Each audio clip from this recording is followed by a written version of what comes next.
दोस्तों नमस्कार, मैं आपका दोस्त मनोज कुमार मिश्रा, एक फिलोसोफर और एस्ट्रोलॉजर। मैं आप सभी लोगों का अपने YouTube चैनल एस्ट्रो और वर्ड में हार्दिक स्वागत करता हूं और आप सभी लोगों से रिक्वेस्ट करता हूं कि अगर आप लोग अभी मेरे चैनल पर नए हैं तो चैनल को जरूर सब्सक्राइब करें। आज हम लोग चर्चा करेंगे ये जो अगस्त 2024 का महीना है, ये मेष लग्न वालों के लिए किस प्रकार की ऊर्जा लेकर आ रहा है। तो देखिए, अगर आपकी जन्म कुंडली में यहाँ 1 का अंक लिखा हुआ है तो ये कुंडली कहलाएगी मेष लग्न वालों की। और अगर आप लोगों ने मेरी वो वीडियो की जानिए मेष लग्न वाले लोग कैसे होते हैं अब तक नहीं देखी है तो आप आई बटन पर क्लिक करके वो वीडियो अवश्य देख सकते हैं। अब हम लोग चर्चा करेंगे इस समय गोचर की। गोचर क्या है? गोचर होता है इस समय कौन सा ग्रह किस जगह चल रहा है। तो सबसे पहले पहला परिवर्तन जो होगा वो होगा सूर्य का। ये 17 तारीख को 17 अगस्त को कर्क राशि से निकलकर सिंह राशि में आ जाएंगे। बात करते हैं अगर हम बुध की, तो ये 6 तारीख से वक्री पोजीशन में चले जाएंगे और बुध 23 तारीख को सिंह राशि से निकलकर कर्क राशि में आ जाएंगे। अब हम लोग बात करेंगे शुक्र की। शुक्र 25 तारीख को सिंह राशि से निकलकर कन्या राशि में आ जाएंगे, जहां पर केतु पहले से ही मौजूद है। और बात करते हैं अगर हम मंगल की, तो वृषभ राशि से निकलकर मिथुन राशि में आ जाएंगे 27 अगस्त को। बात कर लेते हैं राहु की। राहु मीन राशि में पूरे महीने गोचर करते रहेंगे। और अगर हम लोग बात करते हैं शनि की, तो शनि वक्री पोजीशन में आपके 11th हाउस में और अपनी ही राशि में गोचर करते रहेंगे। तो ये सारा, अगर हम गुरुदेव बृहस्पति की चर्चा करते हैं तो वो आपके 2nd हाउस में गोचर करेंगे और वृषभ राशि में चलते रहेंगे। तो ये प्रेडिक्शन है, ये इस समय ग्रहों की स्थिति कहां पर चल रही है। अब देखिए, बात करते हैं डेट वाइज प्रेडिक्शन की। तो 1 तारीख से लेकर 3 तारीख तक 29 और 30 ये वो टाइम है कि जब आप अपने आप को ऑनलाइन लेके आ सकते हो, इलेक्ट्रॉनिक मीडिया से जुड़ सकते हो। ये आपके लिए नेम एंड फेम का समय है, वो भी किस दृष्टिकोण से? 3rd हाउस से संबंधित काम, मतलब मीडिया से संबंधित काम अगर आप करते हो तो आप क्या करोगे? लोगों के समक्ष प्रस्तुत करोगे अपने आप को और आप नाम भी अपना कमाओगे। बात करते हैं 4 और 5 की, तो ये वो टाइम है जब आप लॉन्ग टर्म इन्वेस्टमेंट कर सकते हैं।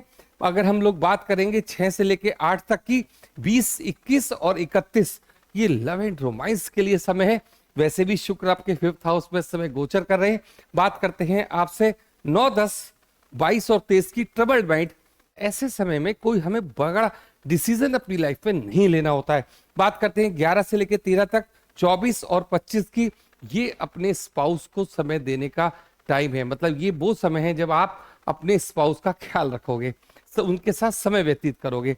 बात करते हैं 14 और 15 की, हेल्थ इश्यूज है। 18 से लेकर 21 तक गुड टाइम है और 26 से लेकर 28 तक ये पैसा आने का समय है। तो ये टोटल महीना वैसे आप लोगों के लिए एक बहुत अच्छा महीना साबित होगा। तो देखिए, बात करते हैं सबसे पहले कहां से शुरू करते हैं? लग्नेश से। लग्नेश कौन है? मंगल। कौन कौन से भाव मिलते हैं? एक तो लग्न के मालिक है, एक हमारे 8th हाउस के मालिक है। अब बैठे कहां पर हैं? बैठे हैं इस समय 2nd हाउस में। किसके साथ बैठे हैं? गुरुदेव बृहस्पति के साथ बैठे हैं। कहां कहां के मालिक हैं? हमारे भाग्य भवन के मालिक है और हमारे खर्चे वाले स्थान के मालिक है। इसका मतलब क्या होता है? इसका मतलब ये होता है कि मैं आपसे सिर्फ एक बात कहना चाहूंगा कि आपका खर्चा बड़ा होने वाला है। क्यों? खर्चे का समय है। अगर आप अपने पैसे को किसी लॉन्ग टर्म इन्वेस्टमेंट में लगा देते हो, जो मैं आपसे लगातार कह रहा हूं कि पैसा आएगा और खर्च भी होगा, लेकिन अगर हम उसको इन्वेस्ट कर देते हैं तो बात तो वही है कि मेरे अकाउंट से पैसा चला गया।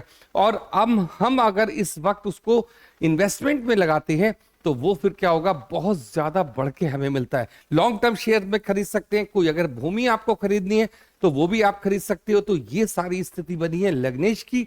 और आप अगर किसी अपने पुराने किसी मकान को बेचकर पैसा कमाना चाहते हैं, मान लीजिए बहुत समय से आप ये सोच रहे हैं कि हमारी कोई प्रॉपर्टी है जिसका बंटवारा नहीं हुआ है, तो अगर आप इस महीने में, अगस्त के महीने में ये कोशिश करते हो कि उसका पैसा आपके अकाउंट में आ जाए, तो ये भी आपके लिए एक शुभ समय देखा जा रहा है। तो अब हम लोग बात करते हैं आपके 2nd हाउस की। देखिए, बहुत इंपॉर्टेंट हाउस है इस समय, क्योंकि यहां पर गुरुदेव बृहस्पति की और मंगल की युति बैठी है। मंगल कहाँ क्या चीज है? लग्नेश है। गुरुदेव बृहस्पति 2 हाउस के मालिक है, एक हमारे भाग्य भवन के मालिक है और एक हमारे खर्चे वाले स्थान के मालिक हैं। इसका मतलब यह है कि कुल मिलाकर हमारे भाग्य से हमें पैसा प्राप्त होगा और उसका क्या होगा, खर्च भी होगा। इसलिए मैंने आपसे एक बात बोली है यहाँ पर कि इस समय आप इन्वेस्टमेंट की तरफ ध्यान दीजिए।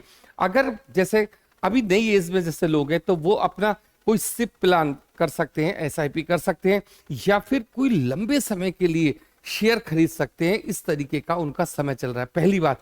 दूसरा हाउस हमारे ना केवल मनी का होता है, मतलब जिसे हम संचय करके रखते हैं, ये हमारे संस्कार का भी होता है। दूसरी बात मैं आपसे ये कहना चाहूंगा कि जो बात मैंने आपसे बोली कि कोई ऐसी प्रॉपर्टी जिसका जिसका अभी आपके पास कोई पैसा नहीं आया है, मतलब बंटवारा नहीं हुआ है, या मतलब कुल मिलाकर कुछ विवाद में फंसी हुई प्रॉपर्टी है, उसमें आपका भी हिस्सा है, तो ये आपको मिलेगा। शर्त क्या है, आपको अपनी भाषा पर नियंत्रण रखना होगा। मतलब सेकंड हाउस किस चीज का होता है, सेकंड हाउस हमारे कुटुंब का भी हाउस होता है। अब आपको कोई पैसा देने आ रहा है और आप उसको उल्टा सीधा बोलो कि भाई आप मुझे बहुत कम पैसा दे रहे हो, इतने में तो ये करता वो करता, इस तरीके की बात आप उससे नहीं बोलेंगे। अगर आपको उसका कोई प्रपोजल समझ में नहीं आ रहा है तो आप रिजेक्ट कर सकते हो, ये आपका अधिकार है। लेकिन आप क्या करेंगे, अपने जो बोलने के तरीके को थोड़ा सा आपको संभालना पड़ेगा, क्योंकि सेकंड हाउस हमारी वाणी का, बोलने का हाउस भी होता है। अब हम लोग बात करेंगे थर्ड हाउस की। देखिए मालिक कौन है, बुध, बैठा कहां पे, फिफ्थ हाउस में। और दूसरा हाउस कौन सा मिला है, सिक्स हाउस। ये वो टाइम है जो मैं आपको लगातार कह रहा हूं कि अगर आप किसी भी तरीके से आप इलेक्ट्रॉनिक मीडिया से जुड़ते हो, अपने बिजनेस को ऑनलाइन लेके जाना चाहते हो, तो ये मेष लग्न वालों के लिए एक बहुत अच्छा समय देखा जा रहा है। ये पूरा महीना अगर आपने ये सोचा है कि मैं किसी को कोई वीडियो बनाऊंगा या अपने आप को ऑनलाइन लेकर जाऊंगा, तो ये समय आपके लिए उपयुक्त है। बात कर लेते हैं फोर्थ हाउस की। देखिए फोर्थ हाउस में इस समय सूर्य कब तक आपके पास रहेंगे, 16 तारीख की रात तक आपके पास रहेंगे। मतलब फोर्थ हाउस किस चीज का है, सुख सुविधाओं का, भौतिक सुख सुविधाओं का, और हमारे मम्मी का हाउस है। देखिए जब तक फोर्थ हाउस में सूर्य रहेंगे तो आपको ऐसा प्रतीत होता रहेगा कि अब आया पैसा, अब आया, तो आएगा और खर्च होता चला जाएगा, ये बनी रहेगी स्थिति। और जैसे ही यहां से वे अपनी राशि में जाएंगे, सिंह राशि में, तो 17 तारीख के बाद आपका जो कैश फ्लो है वो बहुत बढ़ जाएगा। तो ये चीज भी आपको देखने को मिलेगी। दूसरी बात यह है कि हो सकता है कि थोड़ा माता का स्वास्थ्य भी इस समय थोड़ा इफेक्टेड हो, मतलब कोई तबीयत खराब हो जाए, इस तरीके की बात रहती है। हम लोग बात करेंगे आपके इस समय फिफ्थ हाउस की। तो देखिए फिफ्थ हाउस की अगर हम लोग देखते हैं, यहाँ पर सूर्य, वो यहाँ पर शुक्र और बुध दोनों का कॉम्बिनेशन है। फिफ्थ हाउस किसका होता है, लव एंड रोमांस का होता है, इंट्राडे ट्रेडिंग का होता है, हमारी इच्छाओं का होता है, हमारे बच्चों का होता है। देखिए जब भी आप इस तरीके की युति देखोगे, मतलब शुक्र की बात करते हैं, सेकंड हाउस के मालिक हैं और सेवेंथ हाउस के मालिक हैं, तो या तो देखिए अगर आपकी ऐसी एज है तो पूरी उम्मीद है कि आप कहीं ना कहीं किसी लव एंड रोमांस वाले केस में आगे बढ़ोगे। अगर आपकी कुंडली में इस तरीके का इस समय चल रहा है, मतलब मेष लग्न वालों का गोचर इस प्रकार से चल रहा है, नहीं तो उनके जो बच्चे हैं अगर वो बड़े एज में हैं तो ये चीजें उनके सामने आएंगी। मतलब कोई ना कोई बात आपको उनकी ऐसी पता चलेगी कि ये उसको पसंद करते हैं या उनके साथ रहते हैं, इस तरीके की बात भी आपको देखने को मिलेगी। और जो मेष राशि वाले, मेष लग्न वाले लोग स्टूडेंट हैं, मान लीजिए जो स्टूडेंट है, तो देखिए बुध का मतलब सिक्स हाउस का मालिक फिफ्थ हाउस में बैठा है। सोचेंगे तो बहुत कि हमें कंपटीशन की तैयारी करनी है, हमें पढ़ाई करनी है, हमें ऐसा करना है, वैसा करना है, प्लान बहुत सारे बनाएंगे, लेकिन शुक्र की जो ऊर्जा है वो क्या है कि वो कहाँ इन्वॉल्व हो जाएंगे, वो कहीं ना कहीं किसी अपोजिट जेंडर के साथ। ऐसा प्रतीत होगा कि हम पढ़ तो रहे हैं लेकिन हमारी सारी ऊर्जा कहाँ चली जाएगी, शुक्र वाली एनर्जी में चली जाएगी। तो इस तरीके से जो स्टूडेंट्स हैं, अगर उनको ऐसा लग रहा है कि पढ़ाई में कोई ना कोई बाधा है, तो आप इसको समझो कि आपकी जो फ्रेंड है उससे थोड़ा कम बातचीत करना शुरू कीजिए, नहीं तो क्या होगा, पढ़ाई में आप पीछे रह जाओगे। बात कर लेते हैं सिक्स हाउस की। सिक्स हाउस हमारा होता है, एक तरीके से मैं आपसे बोलूं, कंपटीशन का हाउस होता है, और ये हमारे जितने भी छुपे हुए शत्रु हैं ये सब उनका हाउस होता है। तो रोग ऋण शत्रु का हाउस है, कंपटीशन का हाउस है, बैठे हैं केतु, उसके बाद शुक्र यहाँ पर आ जाएंगे।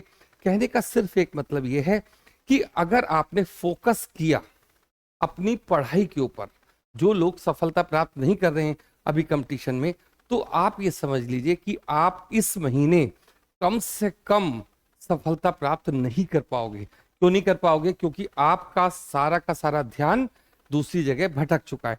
तो अगर इस चीज से बचना आपको चाहते हैं, आप लोग बचना चाहते हैं, तो क्या है, आपको फोकस अपनी पढ़ाई पे करना होगा, तब उसके बाद आप आगे बढ़ोगे। बात कर लेते हैं उन लोगों की जिनको अभी जॉब नहीं मिली है। जिनको अभी जॉब नहीं मिली है उनको क्या होगा, 25 तारीख के बाद जॉब मिलने की संभावनाएं बढ़ जाएंगी।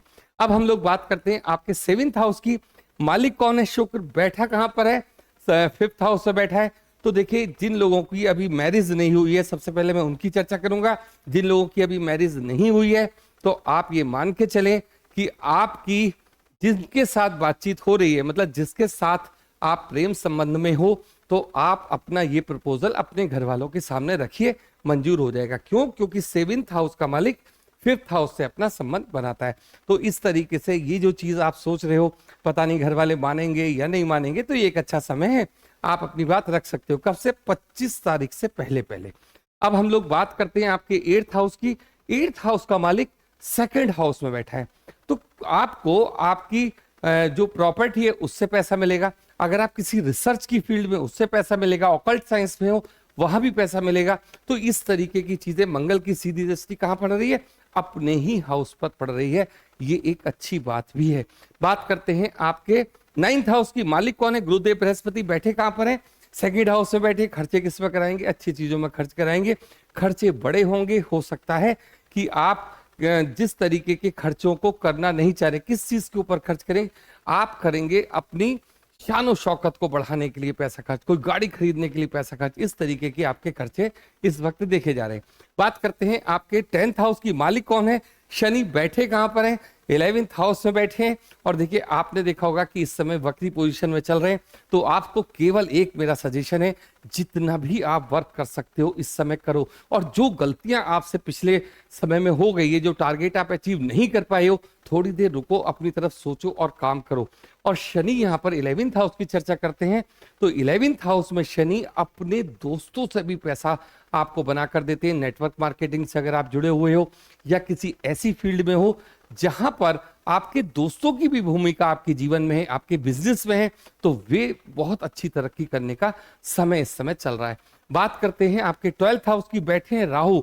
राहु का मतलब होता है बड़ा, मतलब एक हाथी की पोजीशन। कहां बैठा है? 12th हाउस में बैठा है। और ये क्या करेगा? बड़े बड़े खर्चे कराएगा, आपको नई नई सपने दिखाएगा। ये गाड़ी खरीद लो, ये चीज कर लो, ऐसा कर लो। मतलब थोड़ा सा 12th हाउस क्या होता है? सपने की दुनिया भी होती है। जो सपने हम नींद में देखते हैं, एक तो वही होते हैं, क्योंकि ये नींद का हाउस भी है। नींद आपकी इस समय डिस्टर्ब रहनी है। और आपको मैं एक बात भी बताऊं कि जो हम जागृत अवस्था में सपने देखते हैं, वो भी राहु से ही संबंधित है। तो आपका लिविंग स्टैंडर्ड बढ़ाने का काम क्या करेगा? राहु करेगा। आपको नई से नई योजनाएं बताएगा। नया मकान खरीद लो, इसको खूब सुंदर बना लो, इस तरीके की बात आपके साथ बनी हुई है। कुल मिलाकर अगर मैं आपसे आपके पूरे महीने की चर्चा करता हूं, तो ये महीना आपकी तरक्की का महीना है। काफी अच्छा पैसा आपको आएगा। दूसरी बात, ये खर्चे बड़े बड़े होंगे। जिन लोगों की शादी नहीं हुई है अभी, उनके लिए मैंने आपको बात बताई, क्योंकि शुक्र अभी आपके कहां चल रहे हैं? 5th हाउस में चल रहे हैं। तो इस चीज को भी आपको थोड़ा देखना है, कंसिडर करना है। और जिन लोगों की जॉब नहीं मिली है, अभी तक नहीं लगी है, 25 तारीख के बाद उसकी संभावना बहुत ज्यादा बढ़ जाती है। तो ये टोटल ओवरऑल मैंने आप लोगों के समक्ष रखा मेष लग्न वालों की बात। अब हम लोग, आप लोगों ने इतना समय दिया, उसके लिए बहुत बहुत धन्यवाद। Thank you.